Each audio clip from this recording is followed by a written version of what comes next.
નમસ્કાર વિદ્યાર્થી મિત્રો, પાંચમા પ્રકરણ જૈવિક ક્રિયાઓની અંદર મનુષ્યમાં વહન જે આપણે ટોપિક છે તેની અંદર આપણે ભણવાનું છે મનુષ્યનું હૃદય.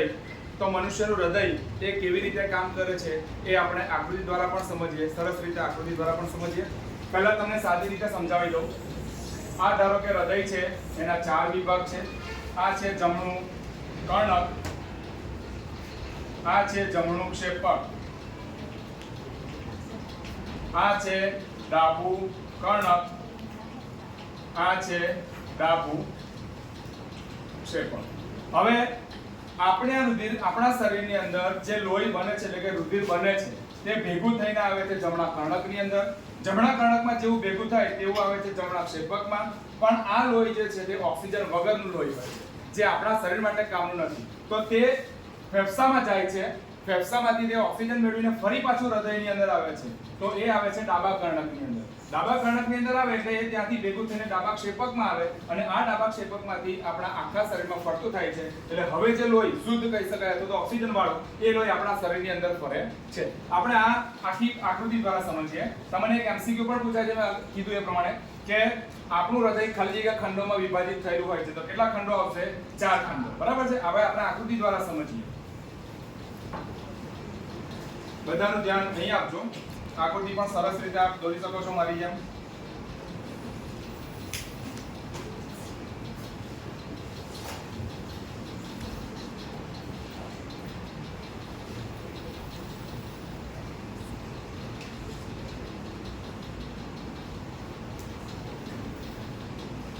સુંદર રીતે પેન્સિલ અને રબર દ્વારા પહેલા દોરવી, પછી એને ઘાટી કરવી આકૃતિ.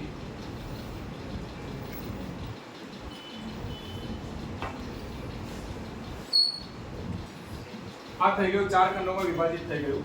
આ આવશે જમણું કર્ણક, આ આવશે જમણું ક્ષેપક, આ આવશે ડાબું કર્ણક, આ આવશે ડાબું ક્ષેપક. હવે આની અંદર રુધિર,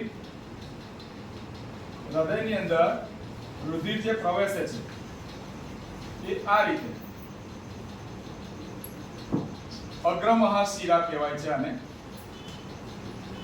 તો અગ્રમહાશિરા દ્વારા રુધિર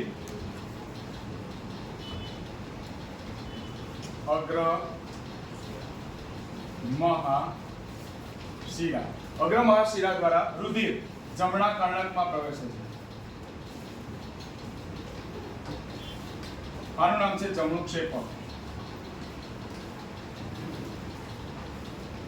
આ સિવાય અગ્રમહાશિરા સિવાય પણ પશ્ચમહાશિરા દ્વારા રુધિર એ આપણા હૃદયની અંદર પ્રવેશે છે. આ રુધિર જે છે તે ઓક્સિજન વગરનું રુધિર હોય છે. હવે જેવું અહીંયા ભેગું થાય છે એવું રુધિર અહીંયાથી આ એક વાલ્વ છે જે આ રીતનો હોય છે. આનું નામ છે ત્રિદલ વાલ્વ. આનું નામ છે ત્રિદલ. આ ત્રિદલ વાલ્વ દ્વારા રુધિર એ જમણા ક્ષેપકમાં પ્રવેશે છે. પરંતુ હજુ સુધી આ લોહી એ કેવું હોય છે? ઓક્સિજન વગરનું હોય છે. હવે અહીં જેવું ભેગું થાય એટલે અહીંથી આ રીતે એક ફુફુસ ધમની આનું નામ છે, જે હૃદયની બહારની બાજુએ ફેફસા સાથે જોડાયેલી હોય છે. અને આ માર્ગે અહીંથી અહીંયા ભેગું થયેલું રુધિર એ અહીંથી હૃદયની બહાર ફેફસામાં જાય છે. અહીંયા એક વાલ્વ આવેલો હોય છે, એનું નામ છે અર્ધચંદ્રાકાર વાલ્વ. આપણે પછી નામકરણ પણ લખી દઈએ છીએ. આનું નામ છે અર્ધચંદ્રાકાર વાલ્વ. તો અહીંથી એક જાતનું ફિલ્ટર થઈને એ અહીંયા ફુફુસ ધમની, આનું નામ છે ફુફુસ ધમની, જેના દ્વારા આપણું રુધિર ઓક્સિજન વગરનું જે અહીંયા ભેગું થયેલું છે જમણા ક્ષેપકની અંદર એ ફેફસામાં જાય છે. ફેફસામાંથી એ ઓક્સિજન મેળવીને ફરી પાછું હૃદયમાં જ આવે છે. તો એ આ જ માર્ગે એટલે કે આ રીતે ફુફુસ શિરા એનું નામ છે, એ અંદરની બાજુએ એટલે કે રુધિર ફેફસામાંથી ફરી પાછું પ્રવેશે છે. આનું નામ છે ફુફુસ શિરા. આ ફુફુસ શિરા દ્વારા રુધિર એ ફરી પાછું હૃદયની અંદર પ્રવેશે છે. પણ હવે આ જે રુધિર જે છે તે કેવું થઈ ગયું? ઓક્સિજન વાળું રુધિર થઈ ગયું. એટલે અહીંથી જે રુધિર પ્રવેશે તેને લખી દઉં છું અહીંયા O2 વાળું રુધિર, અહીંથી O2 વાળું એટલે કે ઓક્સિજન વાળું રુધિર અહીંયા પ્રવેશે છે. હવે અહીંયા જેવું પ્રવેશે છે તેવું જ અહીંથી પણ એક વાલ્વ છે, એનું નામ છે દ્વિદલ વાલ્વ. આકૃતિ પણ તમે સરળતાથી આ દોરી શકશો. આનું નામ છે દ્વિદલ વાલ્વ. આપણે લખતા ચાલીએ, દ્વિદલ વાલ્વ. આનું નામ છે ડાબુ ક્ષેપક,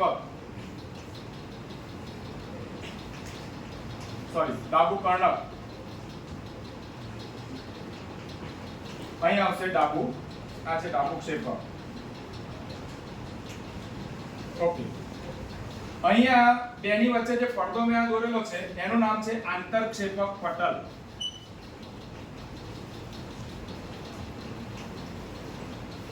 હવે સમજો વિદ્યાર્થી મિત્રો, ડાબા કર્ણકમાં જેવું ફુફુસ શિરામાંથી રુધિર પ્રવેશે છે, આ રુધિર ઓક્સિજન વાળું રુધિર હોય છે. એ રુધિર અહીં ભેગું થઈ અને તરત જ એ આ માર્ગે એટલે કે દ્વિદલ વાલ્વ દ્વારા ડાબા ક્ષેપકની અંદર તરત પ્રવેશી જશે. અહીંયા ડાબા ક્ષેપકની અંદર જેવું પ્રવેશશે એટલે અહીંથી આ માર્ગે, અહીં હું દોરી રહ્યો છું આકૃતિ,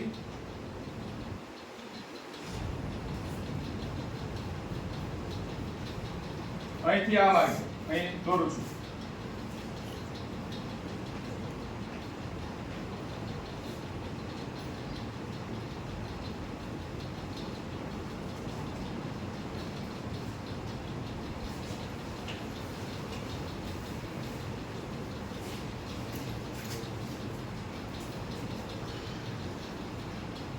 અહીંથી આનું નામ છે અગ્ર મહાધમનીઓ,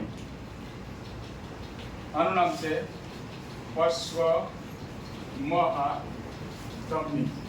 તો અહીં જેવું શુદ્ધ રુધિર એટલે કે ઓક્સિજન વાળું રુધિર આવી ગયું, તે હવે આ માર્ગે અહીંથી આપણા શરીરની વિવિધ રક્તવાહિનીઓ દ્વારા સાથે જોડાયેલી હોય છે આ હૃદય સાથે, અને વિવિધ રક્તવાહિની એટલે કે આપણે જેને લોહીની નસો કહીએ છીએ એની અંદર પસાર થાય એટલે કે એના દ્વારા આપણા શરીરની અંદર ઓક્સિજન વાળું લોહી ફરતું થાય છે. તો આ રીતે મનુષ્યના હૃદયનું કામ શું છે? તો કે આપણા શરીરની અંદર બનેલું રુધિરને એકઠું કરે છે, એકઠું કરીને ફેફસાની અંદરથી ઓક્સિજન મેળવી અને ફરી પાછું એ ડાબા કર્ણકની અંદર આવી, ડાબા ક્ષેપકમાં આવી એટલે કે હૃદયમાં પ્રવેશીને હૃદય દ્વારા જ આપણા આખા શરીરની અંદર આ શુદ્ધ લોહી વહન પામે છે. હવે મેં તમને કીધું કે આનું નામ છે આંતરક્ષેપક પટલ. તો આંતરક્ષેપક પટલનું કાર્ય શું છે એવું પણ પૂછાય છે. તો આંતરક્ષેપક પટલ એ ડાબા કર્ણક અને ડાબા ક્ષેપકની અંદર જે ઓક્સિજન વગરનું લોહી હોય છે, અને આ બાજુ જમણા કર્ણક અને જમણા ક્ષેપકમાં ઓક્સિજન વગરનું લોહી હોય છે, અને ડાબા કર્ણક અને ડાબા ક્ષેપકમાં ઓક્સિજન વાળું લોહી હોય છે. આ બંને લોહીને ભેગા થવા દેતા નથી. ઘણી વખત તમે સાંભળ્યું હશે કે કોઈના હૃદયમાં વાલ્વ છે અથવા તો કાણું છે, તો એ આ જગ્યાએ હોય છે. આ જગ્યાએ કાણું હોવાને કારણે જો એવું થાય તો એ અશુદ્ધ રુધિર અને શુદ્ધ એટલે કે ઓક્સિજન વગરનું અને ઓક્સિજન વાળું બંને રુધિર ભેગું થઈ જાય છે. તો આને ઓપરેશન કરીને પણ આપણે એને વ્યવસ્થિત એનો પડદો આખો રહે એ રીતે કરવું પડે છે. એ આપણે ડોક્ટર ઇલાજ કરી શકાવીએ છીએ. આ રીતે આપણે આખું જોયું કે આપણા શરીરની અંદર રુધિરનું વહન, જેમાં મુખ્ય ભાગ છે આપણું હૃદય. તો એ હૃદય આ રીતે હૃદય આપણે રુધિરના વહન સમજાવી શકીએ, અને રુધિરનું વહન આપણા શરીરમાં જે રુધિર બને છે તે ઓક્સિજન વગરનું હોય, અને એ ઓક્સિજન મેળવી અને ફરી પાછું હૃદયમાં આવી અને ફરી પાછું આપણા શરીરમાં કેવી રીતે ફરતું થાય છે, એટલે કે આપણા શરીરમાં રુધિરનું વહન એનો મેઇન પાર્ટ છે હૃદય. તો એ આપણે આજે આ આકૃતિ દ્વારા અને આજે આ થિયરી દ્વારા સમજ્યા. ફરી મળીશું. Thank you.